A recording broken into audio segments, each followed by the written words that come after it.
君にも見せたくなかった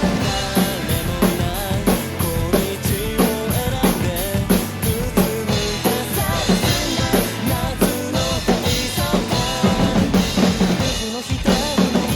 見慣れない気してるだけきっと分かりたくもないことばかりださてしてあんなに愛してたもの見かねなんてしまえば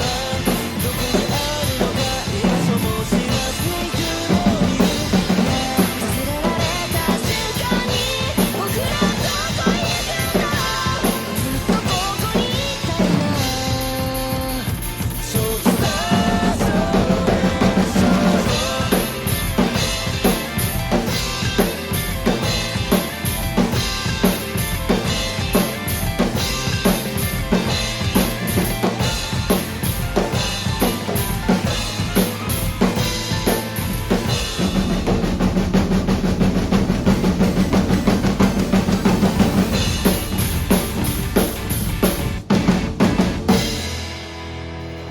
世界史で解放